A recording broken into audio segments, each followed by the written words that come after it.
Bonjour à tous et bienvenue dans ce top 5 des raisons pour lesquelles il faut voter Macron et ne pas voter Marine. Et donc on commence tout de suite avec la cinquième raison pour laquelle il ne faut pas voter Marine, c'est le fascisme. Et oui, Marine est fasciste. Sexiste, antisémite, raciste, homophobe. Monsieur Philippot, vous ne pouvez pas éluder cette situation. Et oui, Marine Le Pen et son parti reprennent des idées qui sont sexistes, homophobes, antisémites, racistes et même attentatoires aux libertés envers la presse. Bon, concernant le sexisme, c'est vrai que c'est un peu dur à démontrer. La chef du parti est une femme, l'espoir du parti est une femme, mais je suis sûr qu'ils sont homophobes. Plus globalement, de l'homosexualité, justement, elle a été révélée par un magazine People, mais est-ce qu'au fond, c'était un soulagement pour vous ou pas du tout?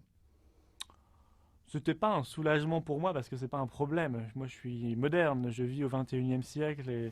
Mais bon, voilà, au moins, ça y est, vous avez votre réponse. Si jamais vous aviez l'envie de me poser une question sur ce sujet-là, maintenant, c'est vrai qu'il y a une réponse. Plus c'est gros et mieux ça passe. Bon, par contre, c'est vrai, Najat, en France, on a des délinquants sexuels. Prenons par exemple Frédéric Mitterrand, le neveu de François Mitterrand. Frédéric Mitterrand y évoque son penchant pour le tourisme sexuel. La profusion de jeunes garçons très attrayants et immédiatement disponibles me met dans un état de désir que je n'ai plus besoin de réfréner ou d'occulter. L'argent et le sexe, je suis au cœur de mon système, je sais qu'on ne me refusera pas. Bon, bien évidemment, Frédéric Mitterrand n'est pas le seul, on a d'autres sous gloire nationale comme Dominique Strauss-Kahn, ancien ministre, ancien président du FMI et ancien candidat à l'élection présidentielle de 2012. Et bien évidemment, socialiste avant tout. Dominique Strauss-Kahn était au Sofitel, qu'il est sorti nu de la salle de bain, qu'il a ensuite traversé toute la suite pour aller la chercher dans l'entrée, l'entraîner vers la chambre. Là, il aurait commencé à l'agresser sexuellement, d'après le New York Post. Bon, bien évidemment, Dominique Strauss-Kahn n'a jamais été inquiété pour ses affaires, que ce soit aussi bien les affaires sexuelles que les affaires économiques. Jamais inquiété. Bon, vous vous souvenez au tout début de la vidéo, il y avait une personne assise à côté de Najat Vallaud-Belkacem. Cette personne, c'est Emmanuel Cos, membre d'Europe Écologie Les Verts, ministre de l'écologie sous François Hollande, et c'est aussi et avant tout la femme de Denis Baupin, lui-même membre d'Europe Écologie Les Verts, et ancien adjoint de Bertrand Delanoë, maire de Paris, et membre du Parti Socialiste. Denis Baupin, l'élu écologiste, époux de la ministre du Logement Emmanuel Cos, est l'objet de plusieurs accusations.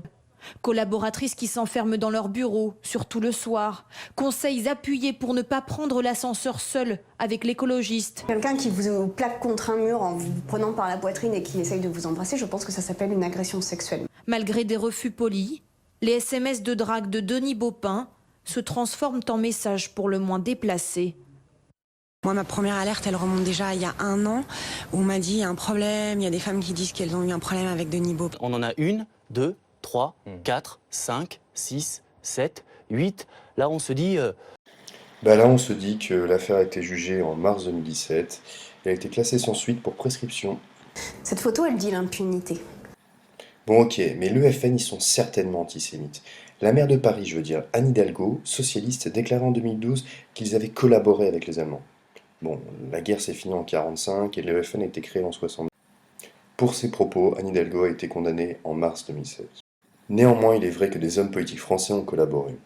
Prenons par exemple la rafle du Veldiv, à l'issue de laquelle plus de 13 000 juifs ont été déportés et massacrés dans les camps de la mort.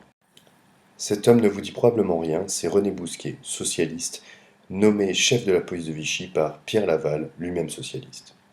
À la Libération, quand Bousquet est jugé, il n'est pas jugé pour avoir tué des juifs. Parce qu'à Libération, on s'en fout. C'était pas un crime. C'est après qu'on va considérer que c'est un crime. C'est terrible de dire ça. Mais c'est les nazis ont déporté les juifs, point. Donc s'il n'y a pas de Français qui ont participé. Il est là-dedans, Mitterrand. Pierre Péan va révéler que François Mitterrand a conservé jusqu'au soir de sa vie des relations d'amitié avec René Bousquet. Ancien secrétaire général de la police de Vichy, il avait joué un rôle central dans la collaboration policière avec l'occupant allemand pour arrêter les juifs étrangers et accélérer leur déportation. Il avait déclaré « Nous les chercherons, nous les prendrons là où ils sont.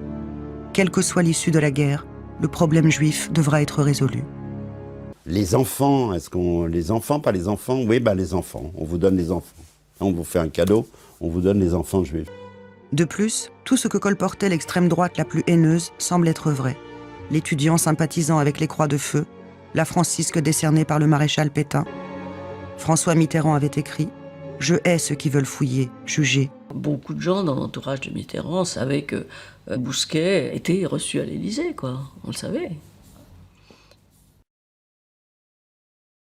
René Bousquet est enterré dans un cimetière du Sud-Ouest.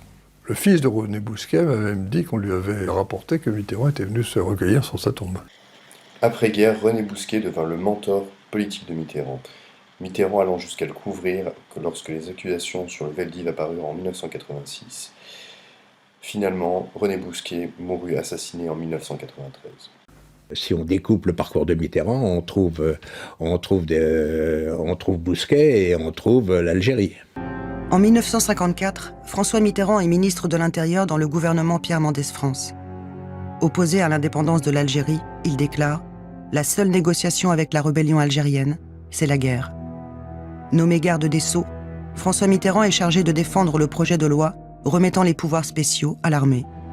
Du temps de la guerre d'Algérie, c'est sous François Mitterrand qu'il y a eu le plus grand nombre d'exécutions capitales.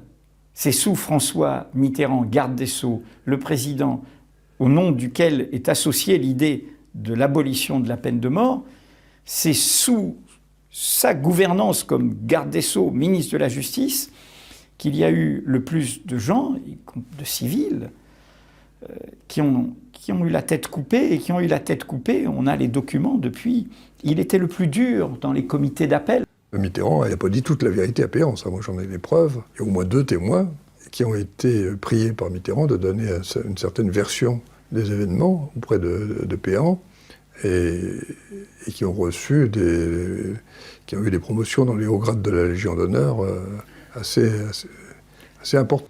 Ce qui est très extraordinaire dans l'histoire de Mitterrand, c'est que tout le monde savait tout, mais rien ne paraissait. Rien.